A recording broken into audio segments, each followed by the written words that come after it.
Моля всички да станат. За посрещане на училището с нами. Мирно!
Слово.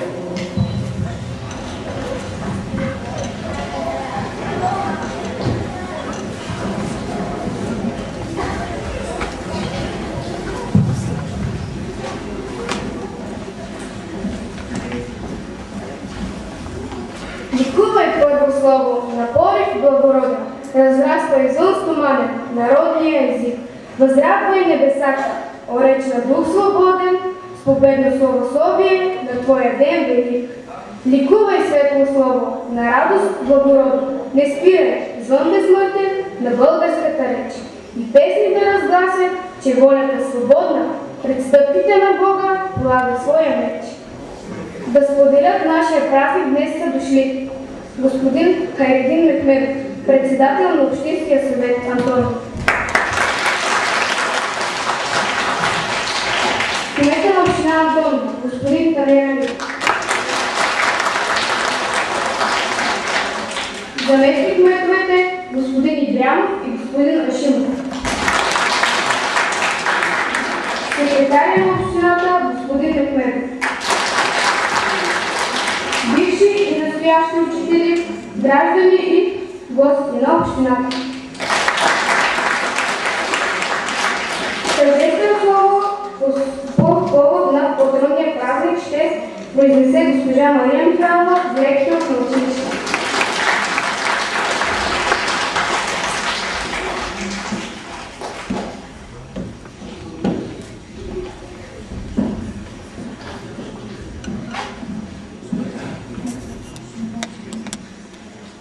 Уважаеми колеги, ученици, родители и гости! Днес за пореден път отбелязваме патронния празник на училището, свързан с словото, знанието и духовността.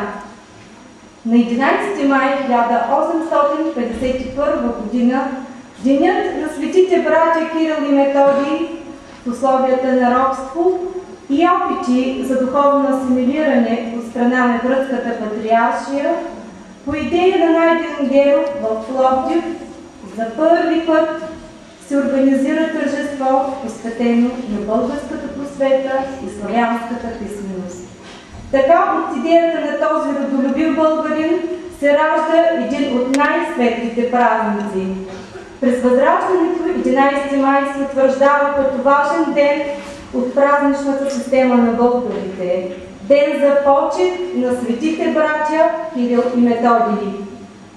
Още в ранното средновековие 11 май е определен за ден памет на славянските първоучители, защото тяхното дело ги обединява в едно и те са равни по достоинство. Денят 11 май не е случайно избран от Найден Геров.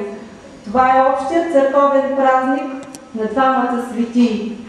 Славянските първоучители, братята Кирил и Методий, са канонизирани като светци от Българската православна църква. Считани са за равноапостоли.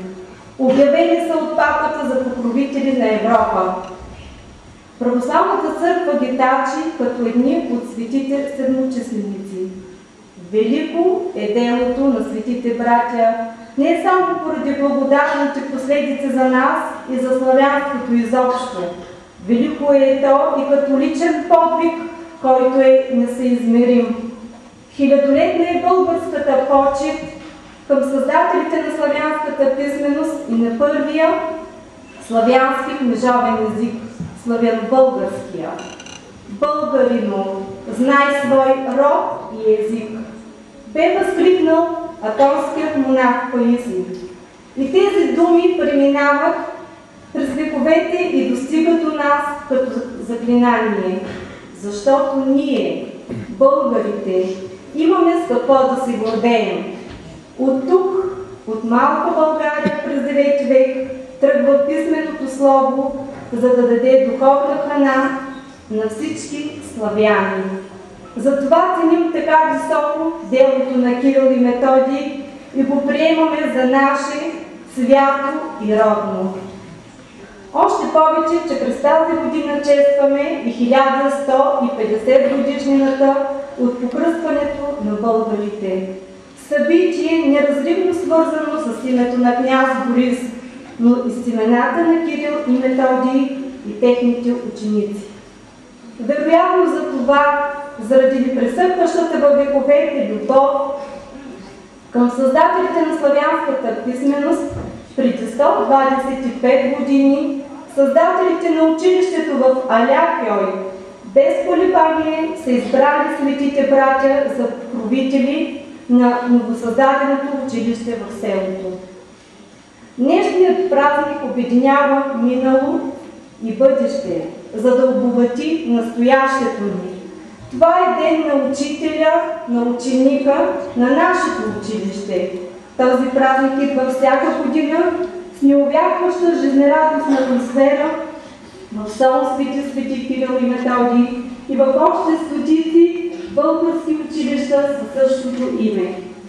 Хубаво е, че и днес, повече от 5:30, след най-ден гербовото тържество в Пловдив, ние сме се събрали тук заедно, за да отдадем дължимото на историята и традицията. Хубаво е, че сме заедно и че историята и традицията ни обединяват.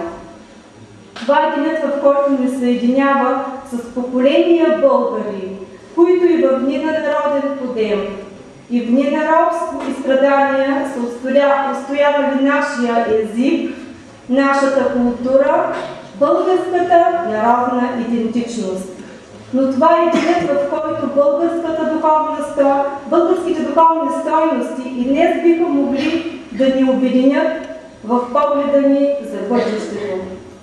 Горди и щастливи сме всички ние, ръководители, учители и служители, които макар и при трудни условия на работа, успяваме да дадем всичко от себе си за обучението и възпитанието на младото поколение.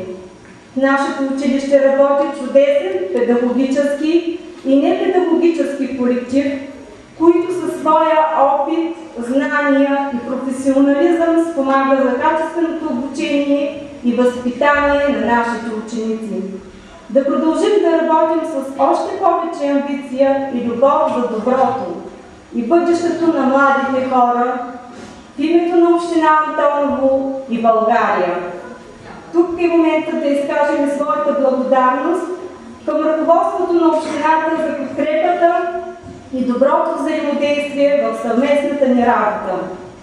Днес всички ние, учители и ученици, посрещаме светлия празник с гордост и самочувствие от постигнатото, а основанията за това са 16 възпитаници на училището Ослипос 2013-2014, учещи във висши учебни заведения, класиране на олимпиади и състезания на областно ниво, добро представяне в спортните състезания на областно равнище, непрекъснато подобрение на материално-техническата база.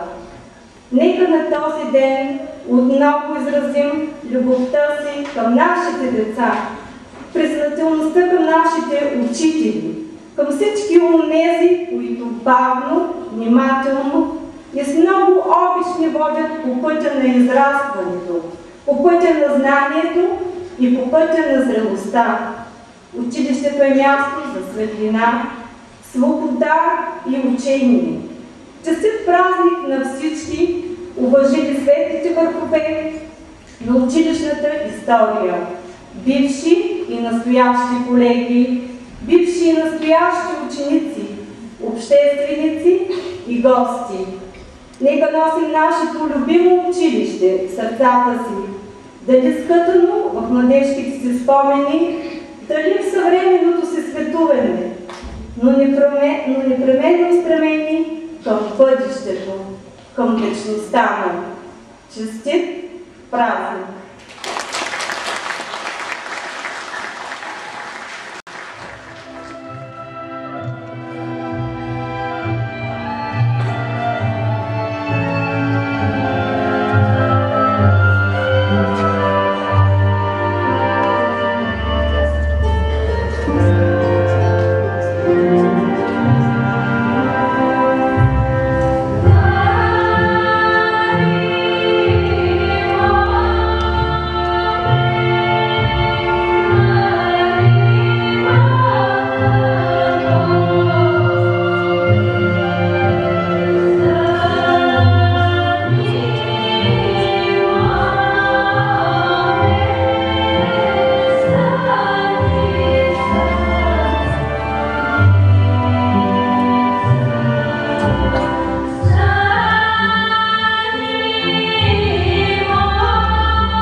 Идеална ми на градинка, има толкова смирисили цветя, да ги вплета само в свилена коса. Овчарни, които хайдут им погледна, 3 години болен ще легне. Пак ли пъстри цвета? Не набрахте се вече, не ви дотея.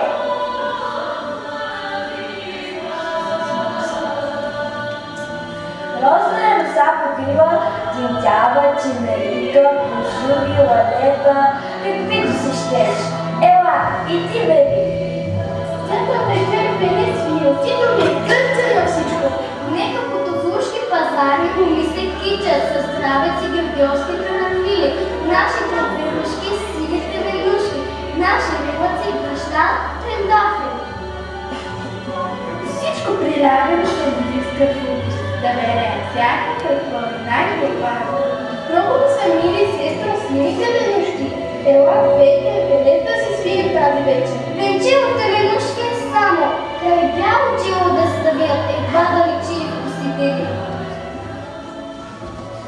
Стига, що ти за повече, с тръпче здравец, най-свиче мога примари, облак да се хвати смешно. Памет за обигледника, сякаш тату да бе ял, ни отрови, ни магии го фанаха. Облак от клетва по-страшен. Ако я нацвири, булка на коляно да му падне. Ако го надиграе, баки му очи да изпие. Меду меден кавал, 3 дни и 3 нощи. Лако му стадо, изгори се разпиляха, по коляни златен стрък не остана.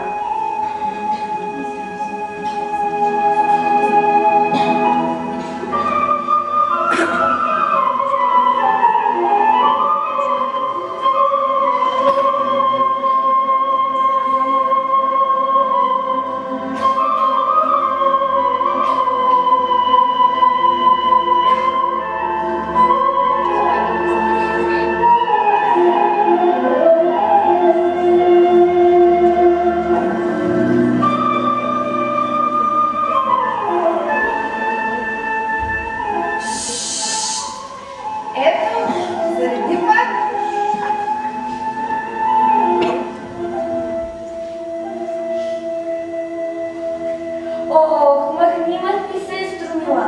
Не е той песен. Жива жалба започна пак овчаря. Слушайте, да го слушаме, песен на радост и воля. Само за жалби в тази земя песен се пее. Турци или аничери, унгарци или татари изпълниха българските земи с гробища.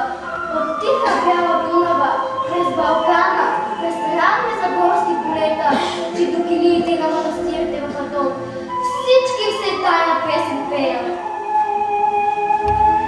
Своя песен свири овчаря. Слушай, своя жалба разправя и сърце му право извира.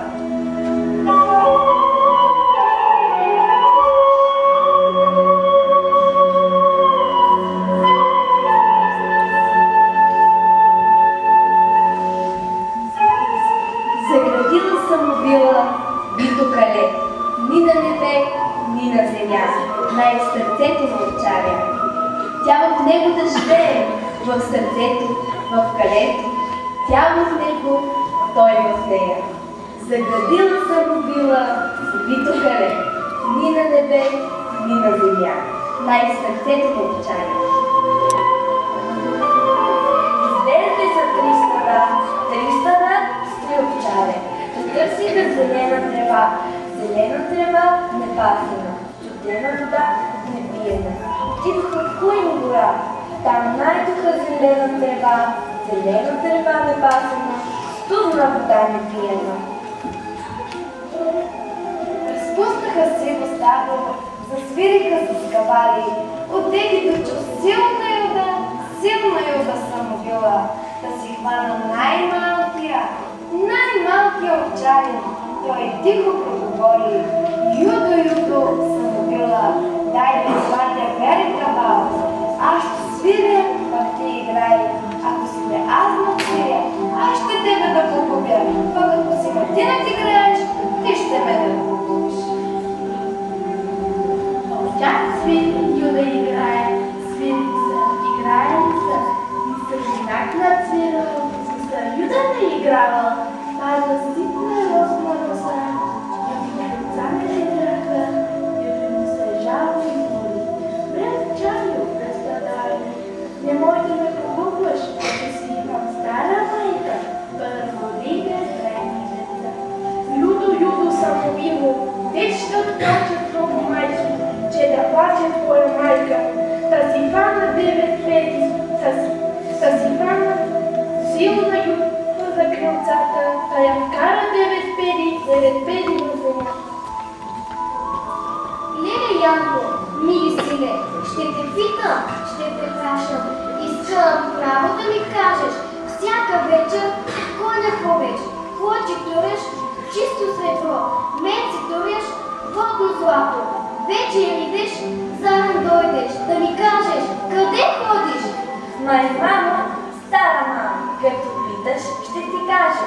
Хода, мамо, в пустиня, там любя една посестрима. Посестрима съм убила, она ме е загърнала, да не кажем къде хода.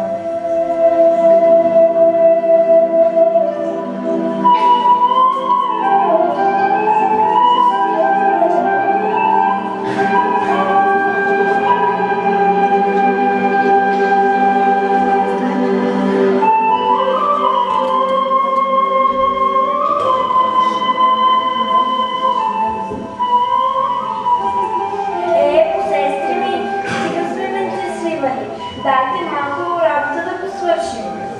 Браво, добра сестрице! Работа много завършена. Да знаете какво съм разбрала? Долу в село има една наша посестрима, Христина. Пълна се гополя по един агент, а на него в главата му само тепавици таранци.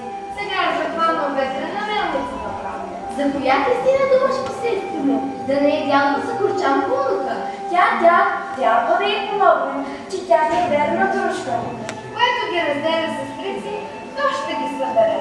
Ветрена мелница ги разделя, тя ще да ги събере. Но щом Ерген е допуснал да страда момино сърце, цялото село ще пострада.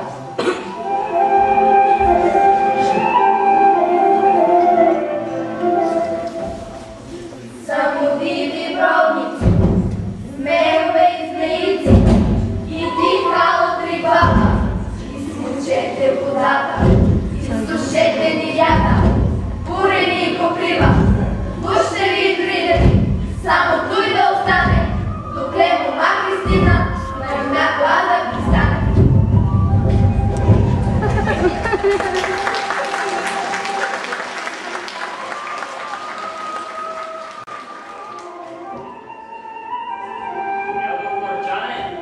Нашите момичета зле са се умълчали. Не пеят вече. Какво ще правим, а? Какво кажеш, баба? Думам, че моето момиче и твоята бабичка не се надпяват вече бяла глава. Какво ще правим? Търпеш, майката, баба. Ти се не ядосвай, че ще остарееш. Лошо стана, дядо Корчане, е лошо. Лошо, баба, лошо. Па и как попрятат жабите, тая суша край няма да има. Па и народът по какъвто път е тръгнал, тя няма да бъде преследна. Ние Бога зачитат, не от дявола се боят. Ще запустеят воденичките ни, баба. Абе, ще направим ветрени, дядо Корчане. Бре, момче, тефавицата и дарака, четете очите на ум и разум. Защо? Не може. На бейра винаги има лята, па и край селото. Материала, дето подготвихме за тефавицата и дарака, ще го използваме всички. Само още 5-6 гради ще трябва. А на ветрените мелници има историята и не знам аз, само труд се иска. Трудът от мене, вятър от тебе.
стои пшеница, полната росица, на коте душица, на куче колица, на конче зубчица, а малките деца си раченца, по колица небе и по кръстче случи.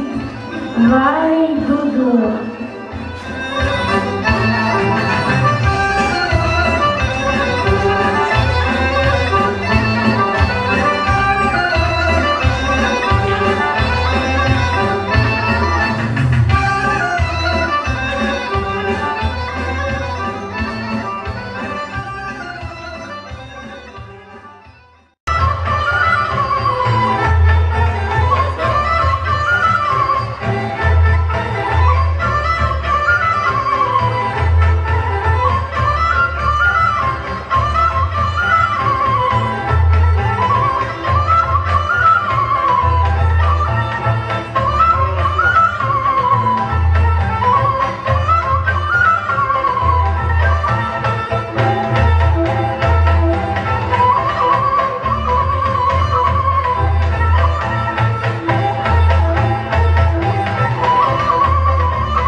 изпращане на училището знаме. Мирно!